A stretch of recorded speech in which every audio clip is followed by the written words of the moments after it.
morning, everyone. Welcome to Laurel Park. Naomi Tucker here with Keith Fusel right next to me. We're ready, set, go for this Sunday. Yes. How are we feeling? Final day of the sort of first weekend of the year. Yeah, just kind of winding down, dragging a little bit. You know, everything that goes on through the holidays, you kind of hit that wall. So it's kind of looking forward to that day off tomorrow, but ready for today's card. Okay. Nonetheless, dealing again with an off track today. We'll get to that. Yesterday was a little interesting. You know, we had that sloppy track, and we had some fog late. Really made our job as chart callers a little bit more difficult, and Dave Rodman especially, our track announcer. So, it wasn't easy late. We had some prices early. Things kind of calmed down later in the card as well, though. True. But yeah, looking forward to it. I know some snow possible in the offing tomorrow, they were telling me, on the day off, and you rallied. I tell you, nobody saw this, knew of it, but you made about a 1 mile run in about 6 minutes down to the end of the track, downstairs and back up. Look at her, not even completely unfazed. I love it. You're in great shape. Must be nice to be young. I was trying to find some of my equipment, and I did in time here. But made it back to start the morning show. But look, I agree with you that yesterday, the first couple of races, big price horses. I think we're trying to kind of figure out which horses like the off-going. We're still on the off-going today. We'll talk about the conditions in a sec. Of course, this is our last day of that New Year's racing schedule. We will be resuming on Thursday, Saturday, January 1st, Sunday, January 2nd. That's where we're on right here today. Simulcast only through to Wednesday, January 5th. And we'll be back with live racing next week on the Thursday. So no worries. We also have a fair few stakes coming your way. And of course, as usual, you can place your wagers with Express Bet and First Bet. You actually get 10 times the points on all Laurel Park wagers through to yesterday. I apologize, guys. I thought it was still today as well, so we'll scrap that one, and let's have a look at the track conditions here, because we were just discussing, we've seen some prices. Do we think it's going to continue? I must admit, I looked at the first couple of races. I actually think that we might just have a couple more of those double-digit horses coming in. Yeah, there might be a few. I don't know if as many on today's card when really kind of breaking it down. I really didn't have a strong single, but things might be a little bit more, between those $6 and $12 winners. We'll say sloppy track to get you started. The rain is subsided for now. Temperature 59. I think we probably get the muddy. It looks like this track's drying out pretty well, but sealed and sloppy to get you started on this Sunday card. It is Sunday, just to make sure you know. Yes, Sunday card, and indeed the track changes. We'll update you as well. Look, there were a couple of scratches today. I must admit, I think 3 of my top selections scratched. All of a sudden, I think a couple more races are a bit more wide open than they were before. So let's dive into it. Race number 1. You and I agree here on the number 2, Bardolino. Going 6 furlongs. Nickel Claimer's numbers 3 life. Start of that early pick 5 here. Like, he gets back down after a bit more of an even finish, going longer, going a mile, and against better. But if you look back at some of his sprinting efforts against tougher, the claiming 16, the starter optional claimer levels that always we know can be pretty salty. I think he finds the right spot here. I think he's going to be able to rate from somewhere 3 or 4 out of it around the turn and rally into these. Bardolino, the mile, that just wasn't his game last time out, but coming down to the sprint is good. Looking at this barn, they've been going pretty good the last 30 days, around 20%. Had a winner yesterday in Calypso Ghost. Cairo Queen ran big at a price. And looking at the off-track breeding, Tiz weighs about 13% with the off-track runners. Second Dam was strong on a wet track, so I'm going to take that in consideration. Puts Bardolino over the top for me. Pay the kid on the drop. The barn's been good at this. They don't do this a lot here. It's kind of mainly been at Penn National. 6 for 17, 35% with this kind of drop. But I think Pay the Kid, who's run here before, is going to chase, make that move into Little Bull Bandit. Speed of the speed is the 6. Might get a little pressure from the 7. I think things will set up nicely for the 2. Of course, Little Bull Bandit, full brother to Anna's Bandit, as the name might suggest. Indeed, a little speedball looking to perhaps get back to winning ways. Like, he went over 4.5 2 starts ago, which was, I guess I have to say, is his distance. He is that kind of stocky, very, very fast individual that kind of struggles perhaps with the 6 furlongs, and that's why I used him underneath. But I don't count him out of the mix just yet, because we see it before. Horses put some distance in, and if they time it right, now we know that the X-Men likes to put his horses up front and then saves a little bit for late. Who knows if they can catch him? Yeah, Jerry Rob's barn going great guns. The late double yesterday, right, with a lot of hope in Mama's Cheese Wish. So, Jerry Rob, he wins a lot. A lot. Does. He does. Let's start talking about race number 2, claiming 25 to 20,000, 7 furlongs of distance. Now, I did see that you didn't go for an early pick 4. Today, you went with a middle. Mm-hmm. I looked at the early pick 5, and I thought it was actually quite wide open. It's a pretty tough sequence. Yeah, you see, and races like this, morning lines, 3-1, 7-2, 7-2. Everybody tight 2-1 here on the favorite, but things are really clumped together when I was lining some of these races. Know who I know? Farrier's going to be my top selection in here. I think just the speed of speed. Been a big field at Churchill. 2 races back. It was a very productive race down there. You know, you worry about the drop maiden special to 15 there. We're going right back up on the race with first-time Lasix. I think the flow is going to be his liking. The 6 is a player, though. You've got this one on top for No Guts, No Glory, Mercigino, and Jerry Robb. Yeah, of course, they've been so hot. We do have a video of his last race. That was 2 weeks ago. And you see there, we didn't see it again, but he kind of stood a bit awkwardly and broke a bit awkwardly as well. Not overly significant, but enough to say, look, he's not in the mix of things as of yet. But then he ends up scooting through on the rail, nearly getting the bottom. I mean, from here, you wouldn't expect this to happen at all. No. And both Stevie the van driver was in this race as well, the eventual winner at a good price at 9-1 for Jamie Ness. Had to stumble. But you talked about the break for the one off a little funky, was down inside, had that rail. Inside the 19th, not great, okay? And this horse stayed inside the entire way. Look at the effort. Stevie van driver got out to the better part of the racetrack, used that to his advantage to get up. But good effort for All for Love. Back on the Lasix, has a buyer number close to 60 going back against better. Yeah, 7/8 of a mile, I think, certainly fits for All for Love. Yeah, and then both of us use the runner on the rail. You already mentioned Rusty's give 50. Held himself well against a similar group going longer. In his last start, I think 7 furlongs still works as he's going to get that kind of toe into this. Now, when you're looking at the speed of the speed, I think know how I know. Might just get the run on the race here. I mean, I have him exactly. You have him on top. You already mentioned him. He might just put a lot of distance between himself and the field. And he's a horse that got the lead, took pressure, which signals to me maybe he doesn't need the lead as well. Like I talked about, that was a good group. A lot of winners came out of that race October the 2nd at Churchill. Everybody else came back to run big numbers. I like the way the one ran last time. Now we're back on Lasix for Claudio. This horse has improved on the dirt since being gelded. 2 moves in its last. I like it when horses are able to do that. 7 furlongs, a little shortening up here, will work for the 1. But I think just the way the 5, watch that race last time, he'll travel. He'll be comfortable up front, and I think he's going to stay the trip. Let's have a look at race number 3. Maiden claiming 40 to 32,000, 7 furlongs in distance for the ladies, newly turned 3-year-olds in here. And I ended up using a price bay on top of the number 2 Cross Town Girl. Look, 2 weeks ago, she's made one start today. It was a full field. She jumped from gate 2. She jumped slightly inward. She wasn't as fast early as the rest. She ended up being last. She was outpaced. Nothing really to write home about at that point. But then she was very, very sharp, looping the field around the bend. Sanchez was on. I feel like she just kind of needs time to get going, and she really got into stride late. I think the 7 furlongs actually going to work for her. I think I remember this race. I went back, real long stride, right? Was covering ground pretty good. That last 3/16 of a mile. My only knock on the 2 was that she got a dream setup in there. They were really going at it head to head.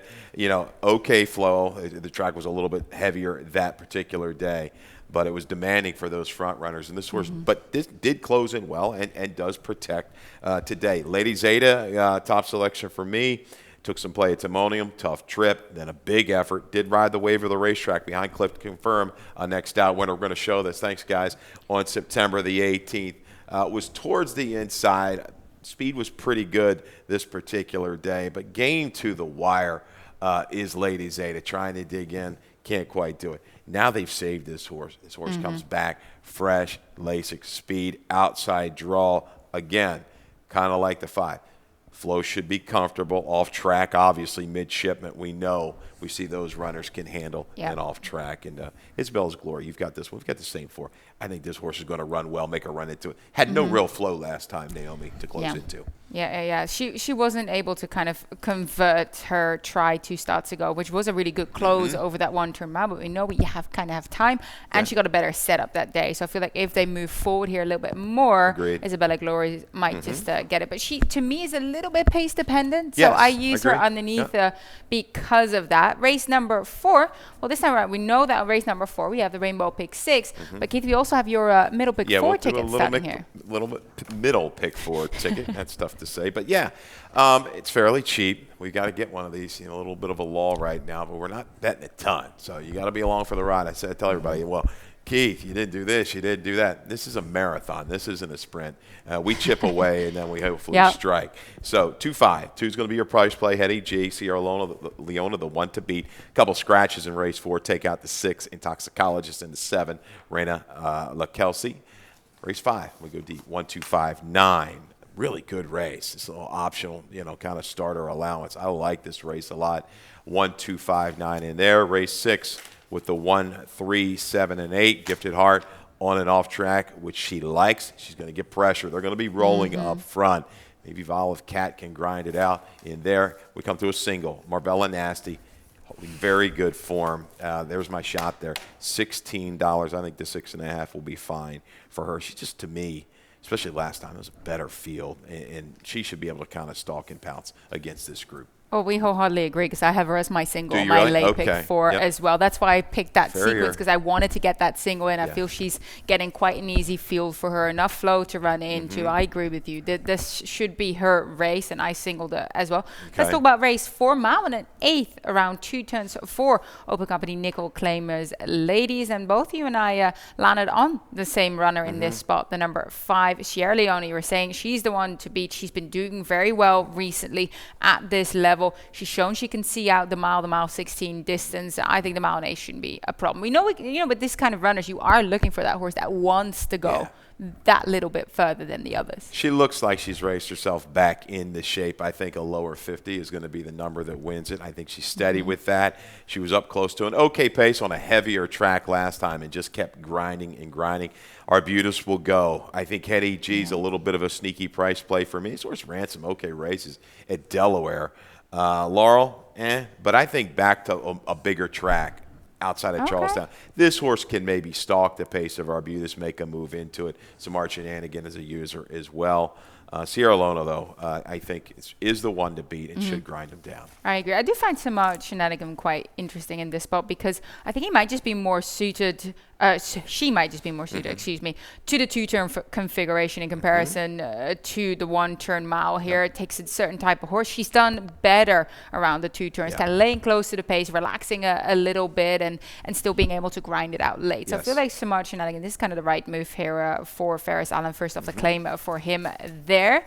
Race number, I was about to say race number 5. We still have a commercial coming up in between as well. All right. Pegasus, the divine winged horse that flew with heroes mounted for glory. Arrogant, gun runner, city of light, mucho gusto, and Knicks go.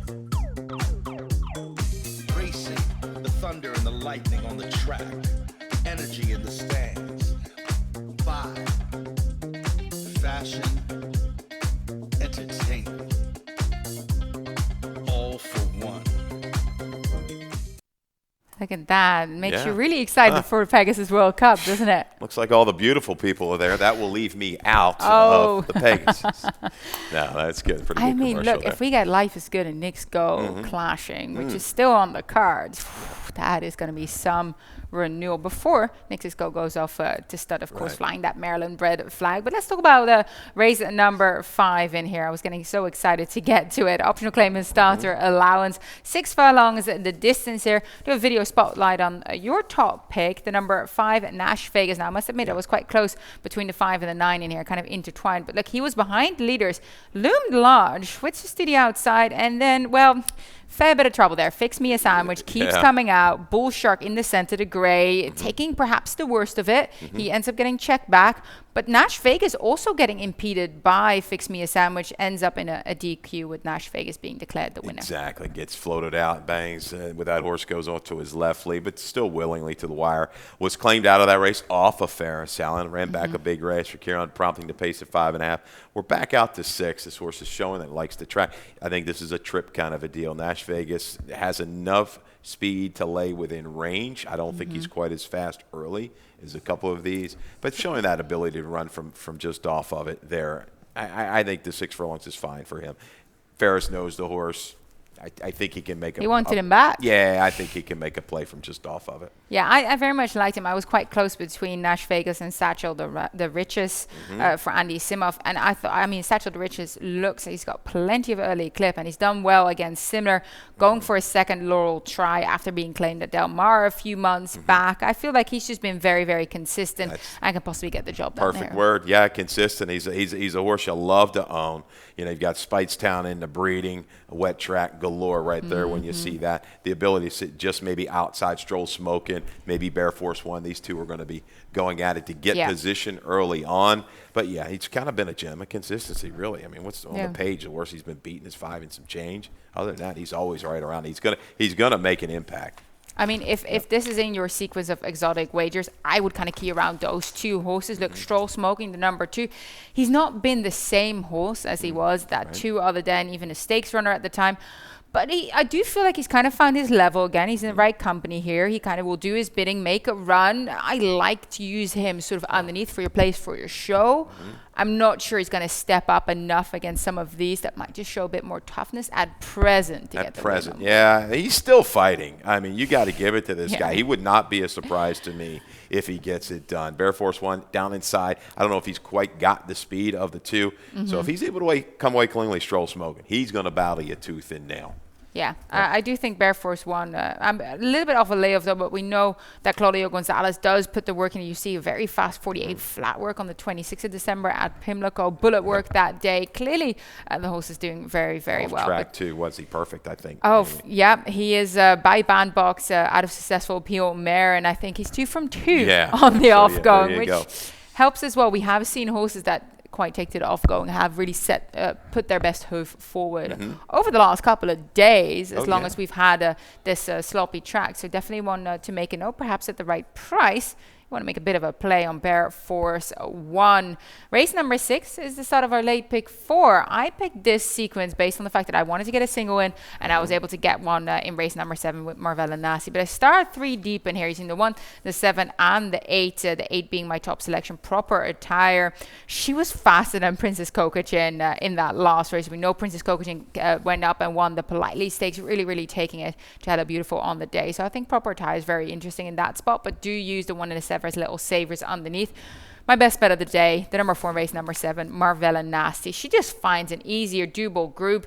There's a good pace to be expected. She can run into that. She actually ran into a slower pace 2 back and cleared kind of like the class she was in this field. I'm kind of thinking she's going to make the same move in here. But then race 8, look, after 110 came out in that race, to me, it's wide open. 1, 3, 4, and 5. Perhaps we'll get a price in that optional claimer, one other than for the newly turned 3-year-olds. And then in race 9, I close things off going 3 deep. 3, 4, and 7, $18 flat late pick 4 ticket that I'm actually kind of cautiously optimistic about. I feel like I've got myself good coverage, and I'm hoping Marvella Nasty is going to get the job done here. But let's talk about race number 6. 5.5 furlongs, optional claimer starter allowance in here. And Keith, you landed on the number 3, Olive Cat for trainer Mikey Gorm. She looked good in her last outing, kind of made that sort of a top of the stretch move and really kept on firing. And her numbers stack up in here as well. They do. And this is another race where, I don't know, it looks like it could be a blanket finish. I can't really latch onto one horse. The 3 is on top here and because, 1, she's, I think, your best value in the race. Is she the most likely winner? I don't know. I really can't tell you that, but I think playing around it, if you're going to get your value, I think she's going to fall through the cracks a little bit. 4-1, maybe up to 9-2, 5. When it's all said and done, we've got the scratch of the 2. But she's shown the ability to chase, be urged along, and still keep going. The field's going to have to come back to her. And I think it's going to be the 1 and the 8, and you're seeing it.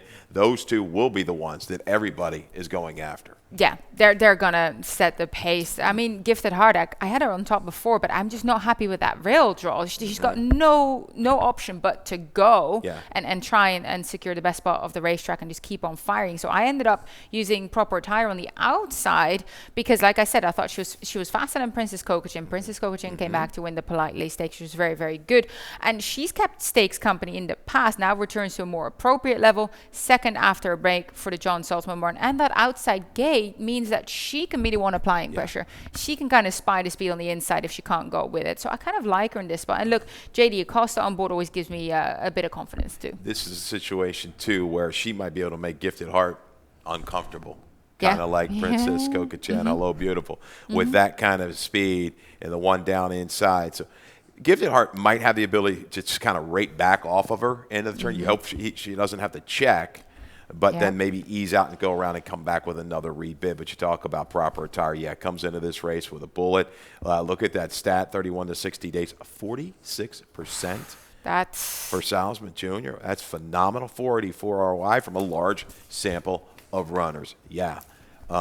That's very solid. She's going to be dangerous up there. Yeah, Absolutely. I kind of looked at this race and started flicking around. Phantom Shot was out, who I thought was really interesting.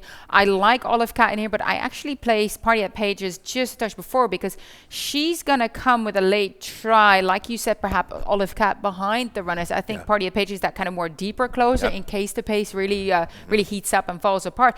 And she runs well on the off-going. She's won on it. She's placed on it. She ran a 68 buyer on it, which is near her career best figure. The more I look at it, the more I kind of like Party at Pages as well. Yeah. I mean, she's catching this group at the right time. I think when these other horses were in their better form, no. But at present, correct. Kreiser, Party at Pages. We talked about that situation. That was Kaylasaurus that benefited, right? And the other race from that big pace kind of Princess Coach had to be used to go clear in that race. Here's another runner of Kreiser's that's going to play a factor from off the pace. Absolutely. Race number 7 is a restricted Maryland bred allowance for the ladies here. 6.5 furlongs the distance, and both you and I have singled the number 4 Marvella Nass. Really keyed our day around her for trainer Anthony Ferrier. She just finds an easier field here. I think there's a good pace. Like I said, we expect them to go forward up front, better than the slow pace she ran into 2 starts ago, which, she actually duly dealt with and then kicked clear. Now, I did think she was a class in that field, but in terms of the allowance level that she's facing here, I feel like she's just found a bestable group. Yeah, she's going to have to, not saying she could go off form, but if she holds close to the form that she's in right now, that was a really fast group of horses last time out, and that speed carried with Pretty Lori and American Bastet. Here today, back with State Breds, I see her mid-pack, couple lengths out of it. To Stalk and Pounce, Magical Luna, Fireball want to go. We have a scratch. It wasn't a late scratch. A rider change on long distance level. It's going to be Rosado. Rosado to ride long distance level. She's shown the ability to kind of make a run from off of. That was at a mile. I think sharper kick here at 6.5 for the 4. But I like Canoodle. You've got Canoodle in the mix. I think she's an improving type. Overcame adversity last time. Runs against the right kind. Miss Chesapeake, Hunter Joe, recent winners. Yeah, I think this is a perfect kind of horse for Forest Boys. We've seen this ride a million times. She will be down inside or towards the inside and making that run. Yeah. No, I had to throw her in underneath, although I do kind of like the number 7 better. Long distance love, like that Johan gets on board. And 3 races back, she had back-to-back triple, or 2 races back-to-back triple victory. Just got outdone by Miss Chesapeake, like you said, has been in good form. So I feel like long distance love can definitely run up for a spot in here again. And Unrequited Love is going to try and get to the front, but I don't think she's going to be alone in front. Maybe Magical Luna on her inside is going to have plenty to say about that as well, coming out of those shorter races. But I still like her in this spot too. As we move on to race number 8, is definitely our feature race of the day here. That optional claimer, one other than for the newly turned 3-year-olds. Because to me, I was looking at this race again this morning. We had a significant scratch in the number 2, 1, 10. By default, I would have ended up with Nadagar on top, but ended up just flipping everything upside down and landing on conclusive. But let's talk about Nadagar first. He's your top selection. We have a video of his last race where he got his maiden win on board. He kind of just slid up as the pace within himself. I even saw Horatio Caramanos kind of to try and take him back a little bit, saying, hold on, we've got that long stretch to go here. But then he let him move up as the 9-5 shot he was. I like this horse going this distance, mile and 16. I remember seeing him at the Damon de Lodovico barn. He always struck me as that kind of miler type, but he was fast enough early for them to say we start him out sprinting. So I like him a lot in this spot, but I'm just wondering how he's going to fare with the off-going here. He's never gone on it before. Seems like he can go okay on it. Fast Anna was close by Medaglia d'Oro, but still a little bit of a cautious approach. I have him in second. Okay. I like this horse. I like this horse a lot today. Strong final quarter. That's the key at the mile distance. They didn't go terribly fast. This horse kept running hard and was still running. That horse, 110, was making a big run that day. I don't think Millington was going by him. You saw he just relaxed. He's got that stride and is able to relax. Maybe run on the trail, goes ahead and goes and sends from the outside. That's fine. I don't think Karamanos has got to panic. He can just sit there. A really shrewd purchase. This is what I like. Get a horse for $11,000. And has the ability to run at this level. That's how these are the guys that I root for in this game. Anybody can go with millions and go get one. Get a horse like this, improve them, work with them, take your time, and you're seeing it pay off right now. Up to the 62.5 in for the tag today. I think this horse is dangerous. Certainly, Second Dam was 1 for 1 on an off track. He's a very good-looking son of Fast Anna, so definitely was quite taken when I saw him in the barn. So I hope he gets the win on board. I landed on Conclusive, who actually broke his maiden going a mile and an eighth on an off-track event. Now, the track was still rated as fast, but we know that we weren't running on the turf. So I still give him a little bit benefit of the doubt there that he did run well on the track that possibly would have had a little bit of moisture in it. Blinkers go on to try and get him sort of up there again, like he's done in that start 2 starts ago, which I like. Perhaps inside draw isn't the ideal for him because he's not the fastest, but I do like that he most likely is going to get that ground saving trip. I think a couple of speeds are going to come over. Maybe Michael Sanchez can just be patient and kind of tuck him in that beautiful spot behind the jump seat. What is the American term for that? Wow. Jump seat. I call it the catbird seat because I'm just a hillbilly from Carroll County. The catbird seat. But anyhow. The garden spot, we call it back in here. There you go. Garden spot's good. But anyhow, no, blinkers go on. The only thing is, I looked at this stat, Trombone. I told you this. He's 3-year-old dirt routes. He's 0 for 14 first blinkers. So I guess he's due, right, to make it Perhaps. 1 for 15. I hope 5 so. for 14 in the money. This horse had ability, was well meant in debut at Colonial, ran okay after some trouble. He works for me. This is a close race, but I'm keen around Nadagar. I just like his style and what he's showing. He's a determined type. The LASIK's on. Uncle Irish, another one here for Ness. Little 3-year-old first-time LASIK stat for Ness. He's 9 for 29, 31% on the dirt with the 3-year-old. So, yeah. We'll see. Yeah, I didn't get to Uncle Irish, but what do you think of Wish Me Home for Phil Show and Tell? No clue. Never tried the dirt before. Has been working on the all-weather, but then he's by midshipman. Midshipman progeny tend to navigate both series quite well. Dam's only win to date came on a muddy main track at Saratoga, mile and an eighth, 66 buyer, so that helps. And then he's a half to nobody new who solely campaigned on the main track with 3 wins on board. That's right. You're so right. pedigree suggests that it could actually be a very viable placement in here. He's right, and I did not know how to line this horse. You see his efforts in stakes company, allowance, good effort on the turf. You're right. I think one thing I will say in this race, I wouldn't take anything less than 3 to 1 on anybody. Yeah, I agree. I think it's close, but it's a very good feature race on the day. Actually, it's a very close race. We've got a race on Thursday. I did the lines right for Thursday. A 3-year-old allowance race. Really, really tough. These races are coming up strong. Very, very contentious fields. I'm going to look at that later today. Okay. So, I'll have a look and let you know what I think for Thursday's card coming up. I was clueless on the morning line. I said, here, Rodman, line them up. I didn't know. So there we go. Okay, well, good to know that we got another very competitive heat coming up because that is, an opportunity to possibly get a price if you have a strong opinion in there. So always good to see those races coming up, and well done, of course, to the racing office for attracting all these horses that are so evenly matched for that level. Nightcap is claiming 16 to 12,500 for fillies and mares at 3-year-old and up. Mile and the 16 distance here as well. Race, and you have the number 2 Joni's Sunset on top here. Is going to go second after being claimed by Rudy Celsius Solomon. Drops back down. Was definitely overmatched in that allowance race. You got Award Monted. Mid-Mazel came back to win. This is much more viable for her here. But look, that kind of 25 and a half lengths beat, not the greatest. I'm assuming, they just kind of said, hey, let's just roll along and let it go, and we'll find a better spot in here. And then I guess this is the more appropriate level because that's where she got claimed out of. Yeah, and Sanchez Salomon has 2 runners in here. We've got a stat for Joni Sunset as well, so we're going to run this real quick. Rudy, last 3 years on the dirt, 7 for 24, 29%, second off the claimant. Laurel, there's your ROI, 375. Yeah, they're quote-unquote kind of protected, well beaten. I love it. Dirty's up the line even more when you're beating 25. Everybody glazes right on by it. Oh, how'd this horse win? Well, you go 2 back. This horse closed very well against a Acadian girl. And I think the flow is going to be really strong up front between Unshakable You and Hashtag Lucky. Hashtag Lucky being the other Sanchez Salomon horse. Oh, I think can press and maybe put away Unshakable You. We're going to see. We saw Cairo Queen kind of run like that yesterday. Kind of hounding another horse, just getting beat. I think things set up nicely for this 2-horse. Yeah, I actually ended up a horse putting on. That could have been anyone's price bet here. I do believe you have her lined as about 12-1 morning line for Miss Moreno for trainer Claudio Gonzalez.